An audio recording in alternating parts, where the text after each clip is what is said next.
2014 was a good year for the Simpson Street Free Press. Find out why 2015 looks good too this morning on For the Record. Good morning, I'm Neil Heinen. The first thing you need to know, if you don't already, is the Simpson Street Free Press is no longer just on Simpson Street. And the growth of the Free Press since its inception more than 20 years ago is one of the things we'll talk about this morning. But with even more attention focused on public education in our state, on disparities and achievement gaps, and on strategies like out-of-school time or after-school programs, the Simpson Street Free Press model and curriculum is going to increasingly be held up as an example of success. I'm pleased to welcome my guests this morning, Simpson Street Free Press Managing Editor Deidre Green, Design Editor Claire Miller, and Assistant Editor Taylor Kilgore. And thank you all very much for coming back, and in your case, Claire, for joining us. Welcome to For the Record. Thanks for having us. Start, if you would, just by giving us kind of a state of the Simpson Street Free Press, Deidre. As I said, a lot of people probably kind of are familiar maybe with the print newspaper from the South Side. It's grown. Tremendously, yeah. I mean, we have 5 online publications that we run out of 3 different sites. So we have our anchor site, which is really we consider it to be Madison's first all-academics youth center. It's more like a community center for us and our students. And that is the Simpson Street Free Press at our Southtown site. And then we have La Prensa, our multilingual publication that Gloria Gonzalez, another past student, she is the editor of that multilingual paper, and we have students writing in Spanish, English, Mandarin Chinese, and French. All under the La Prensa title. Yep, under the La Prensa title. And then we also have Falk Free Press, which is strictly for our elementary school students at Falk, and we have a site inside of elementary school. And then we have Glendale Free Press for our elementary school students who are at Glendale and other elementary schools that are out of our Southtown site as well. And then we have Wright Free Press, which is out of the Capital Newspaper site for the Wright Middle School students. Just organizationally, that's a big change from, you know, even 5-6 years ago. How have you managed all of that? Well, a lot of that has to do with making sure that the staff who are past students are, kept up with the latest research. Our director, Jim Kramer, is really making sure that we all pay attention to the research that's coming out about after-school time and how to incorporate that into what we do at Simpson Street Free Press. And staff is really... What is your job, Deidre? I'm managing editor, so I run all of the sites along with Gloria, and I make sure that the staff is up to par when it comes to curriculum, and working with the students. And I also do some final edits. I don't get to do as much final edits anymore, but I do final edits as well. And am I right? You are the first full-time paid person? I am, yeah, I am. I've been there 11 years. Yeah, that was a big deal. Yeah. Claire, describe your job. I wear a lot of hats at the Free Press, but as design editor, I mostly work on the website. I post articles from our students from all of our publications. I also do a lot of the hard copy layout, so whenever we do any kind of like hard copy printing or publishing or organizing our curriculum, I'm the person who organizes and lays that out. And I also get to work with students, which is really nice. Yeah. Mostly at our Falk and Wright Free Press sites. And so how do you describe your job, Taylor? So as an assistant editor, I definitely assist Deidre a lot with, working with students at various sites, specifically Wright Free Press, definitely. I kind of run that on certain days. I also work directly with students, so I'm editing their work. I'm making sure that they get new sources. I'm making sure that they're constantly getting their articles done and published as well. Now, am I right, Claire, did you have a successful upgrade to your technology recently? Yes, we did. Was that the broadband? Yeah. Okay. We're in the process now. We just got our broadband connection. We ran a really big crowdfunding campaign to raise the money for that. So we got it, and our internet is so much better now, which is really, really great. Students can really tell the difference. And we're currently planning another tech upgrade for just all of the software on all of our computers at the Southtown site. So walk us through, what is it like if you walk into one of these sites, Taylor? What are the young people doing, and what does it look like? Yeah, so the students they'll come in, they're always going to get right started with their articles. So whether it is going to the computers and typing in their edits that they've worked on with an editor the last time, or they are going to grab their article, then they'll work with editors right away. So students are constantly doing one-on-one writing conferences with our editors and our volunteer editors as well. During these conferences, they are doing close reading, so they're doing line-by-line work on their articles.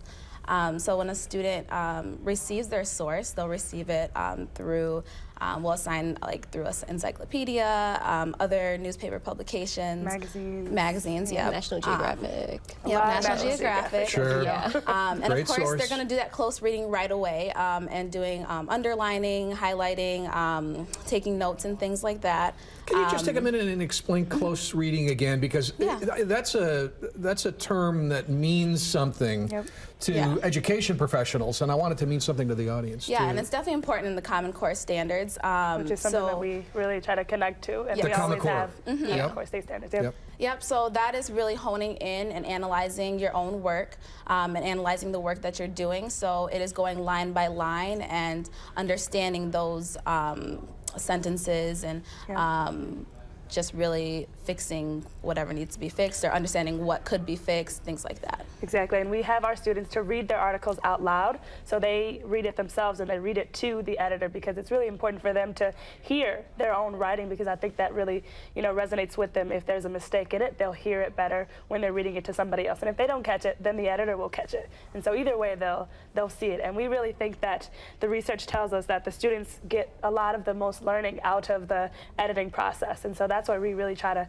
emphasize the importance of those one-on-one writing conferences with our volunteers, who are awesome. I've not been to Falk or Glendale. I've been to the other two sites. The point I want to make here, Claire, is that it's a professional journalism enterprise at its heart. It is. It's definitely a job for our students. They get a stipend based off of their attendance coming in to work, and all of our students set their own schedules, so they have to talk with either Taylor or Gloria, trying to determine when are you going to be coming in, and if you're not, you have to call. It's not your parents' job, it's yours. This is your responsibility. Business cards They all have their own business all cards. of our students have their own Elementary business kids. cards. Very cool. All right, I want to talk a little bit about after school time. We're going to do that when we come back right after this.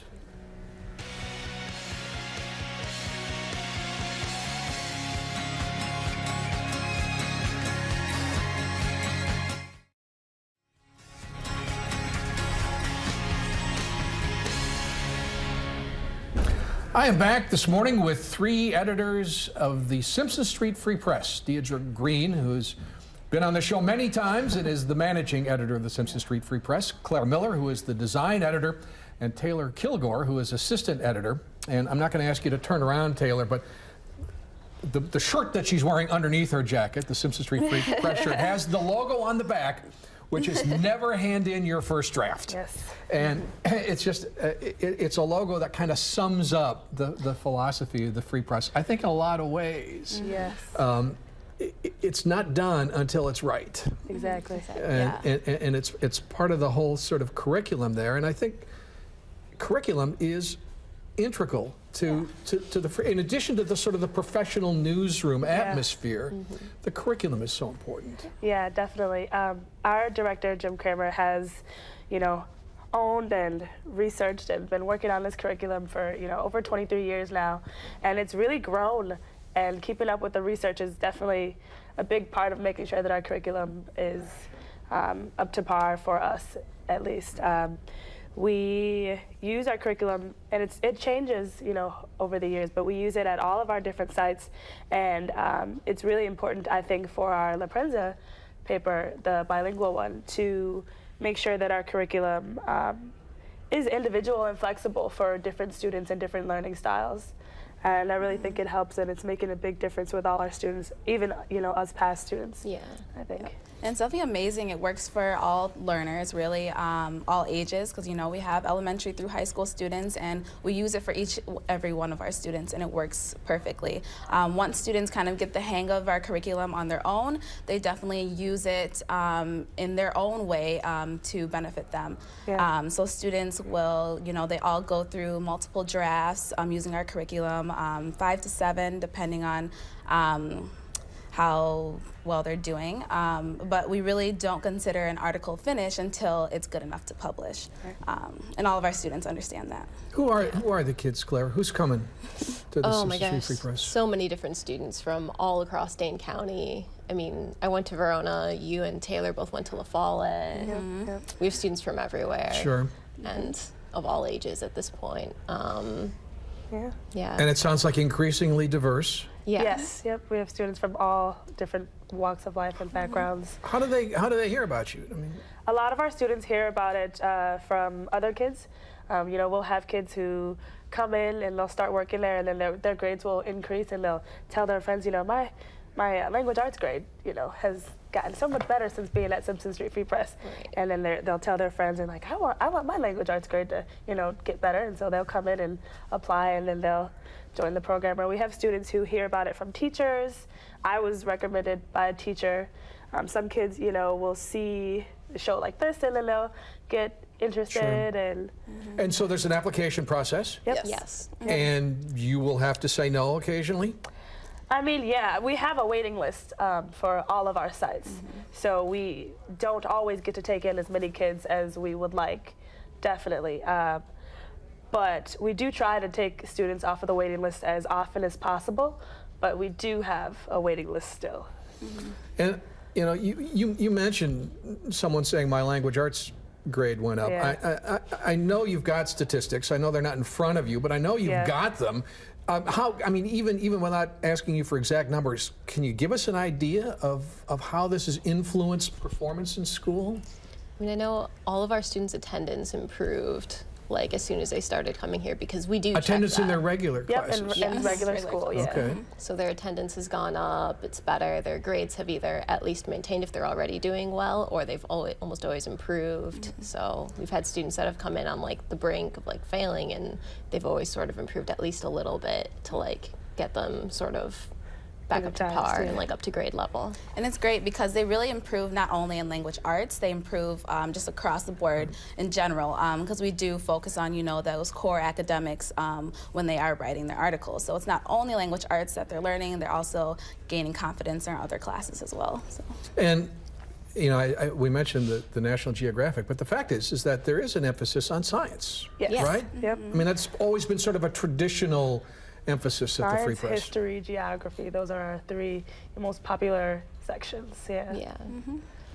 But still, there's a little bit of other stuff in there. I mean, there have been some Always, opinions. Yeah. Oh yeah, I used to write the column. I remember a Jimmy little bit Gaff of sports over the years. Yep, Oh, we've yeah. done Yeah. sports. Are you still traveling? Is the Where in Wisconsin still going on? Yeah, Where in museum Dane series, yep. County, where in, Yeah, we did one on Alda Leopold recently. We took a trip to, the Alda Leopold Center, Nature Center, and then some of our students wrote about their experience there, and then also one student wrote about an exhibit specifically there too, so we'll do that. How the idea of La Prensa and sort of the increasing diversity of the Simpson Street Free Press, how do you explain that and sort of the concept of the Free Press? Well, I mean, Simpson Street Free Press has always been a very diverse, organization since its beginning at, the Simpson Street Neighborhood Center. So I think we love the changes that we've been going through with the adding of the La Prensa paper. It's really cool to see all of our students interacting, even the students from the different sites when they come together for an open house or an event that we have, to see them interacting together, because even though they don't necessarily always get to see each other, our students know that they're role models in the community. So to have on those Simpson Street Free Press t-shirts, it's kind of like a unity thing for them when they all get together, and it's really cool to see the sense of community that they have together. I mean, I think it really reflects the diversity in the schools. Yeah. Which reflects the diversity in the community to a degree, but the fact is there's more diversity in the schools than we see in the community at large. Yeah. And that's reflected in the press. I mean, what are the challenges to having multilingual online sites? Mostly just that we have so many students and so few staff to kind of maintain everything. I mean, you have more than 200, maybe 250 Kids students amongst all of our sites. Yeah, it's a lot of articles that come through, and we're lucky we have another staff member who can help me with the website, but there's only 2 of us to try and like post and manage all of those articles once they're actually finished and We come do through. post new content to the website weekly, so it's really difficult to keep up with, everything that we have coming in amongst all of our different 5 sites. Right. Have you got editors in all of the appropriate languages? Yes. Yeah, we do. We have great support from some of our UW PhD students that come in. They're volunteers that work with our students in the Spanish and the French. And we have some of our regular SSFP students are working with some elementary school students in the Mandarin Chinese, so it's really cool to see them work together. Yeah. We were able to get a couple TAs from some Chinese classes from UW to come in and work with our older students too on like the actual final editing for the Mandarin Chinese articles. So that was really great. Well, when we come back, we are really going to talk about after school time, which we didn't do, and I said I was going to do it. And we'll talk about the future of the Simpson Street Free Press right after this.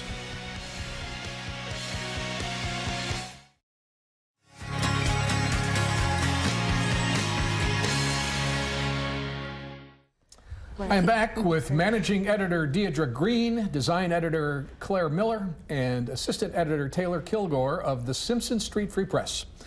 And we're talking about the Free Press as it's grown, but what has stayed sort of fundamentally part of the foundation is the curriculum, and the idea that we're now spending more time talking about out-of-school time, and there's even a Madison out-of-school time group, right? I think that the Mayor Soglin put together, called MOST for shorthand.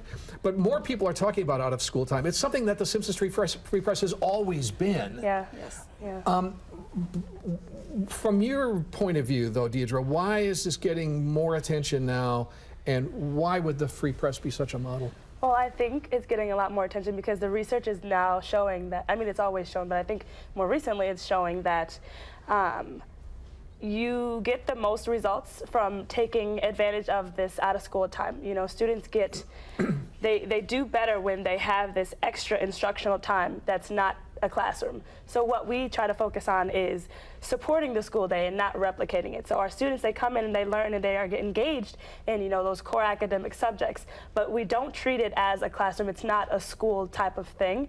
And so that's why it's different than a school, but we still support the school day at the same time. Now, I think a lot of people are familiar with what have been traditional after-school programs, and I think a lot of them have to do with recreation and health. A lot of them have to do with social activities. This is just another component of that. Exactly. And of course, this always raises a question: are there young people that can do it all? Certainly.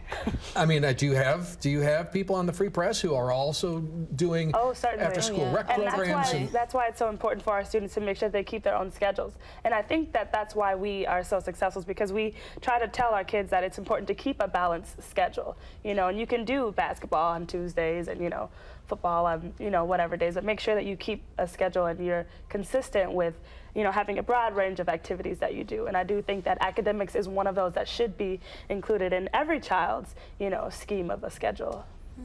Now, I happen to know a fair number of volunteers at the Simpson Street Free Press, and I think our viewers would probably know a fair number of them too. I mean, it really is, it's quite a group.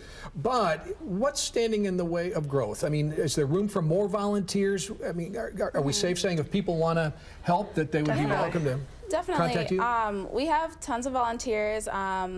We always need volunteers, definitely, especially any other languages as well, because I know at a time when we just started La Prensa, it was hard to, get those editors who could edit in Spanish. But we actually recently got a kind of a group of new volunteers, but we're always looking for more. So. On the design end, Taylor, what could you use? I'm sorry, Claire. I beg your pardon. On the design end, Claire. Okay. Oh wow. I guess on my part, yeah, I guess software, like assistance with that would be amazing. Which, I guess we have our newer staff member Ben Rederson is really great for that because he does have a really strong like base knowledge of software and programming and everything. So he's incredibly useful to have helping out with the website now. So is that, and forgive me if I'm ignorant about this, but is it a matter of people who can provide the software? I mean, take advantage of software that's out there, or actually do you need the software provided? It's a bit of both, Okay. I'd say. I mean, all of our computers aren't necessarily on the same level, so some of them have 2004 versions of Word, some have Gotcha. 2008 versions of Word, some of them don't have Word at all, and we have to use LibreOffice. Yeah. So we're sort of all over the place as far as our software goes, which is something that we're hoping to sort of deal with this year, Yeah. now that we finally have decent broadband. I don't want to end, Deidre, without recognition.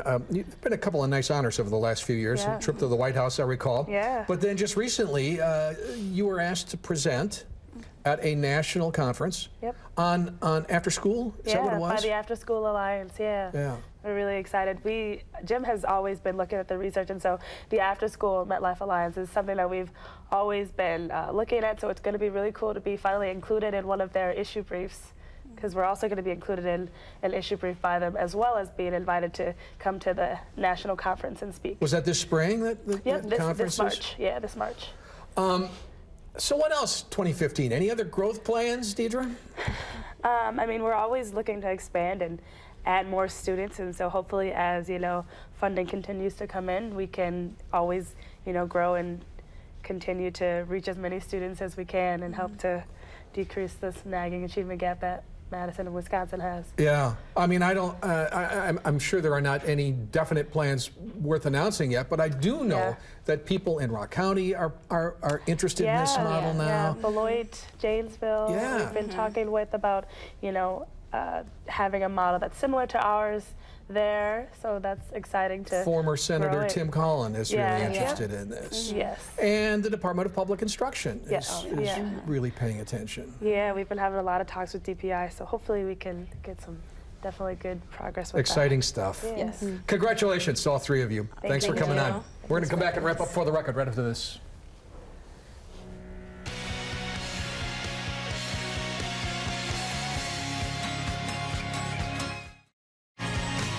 My thanks to Deidre, Claire, and Taylor from the Simpson Street Free Press, and thank you for joining us. We'll see you next Sunday on For the Record.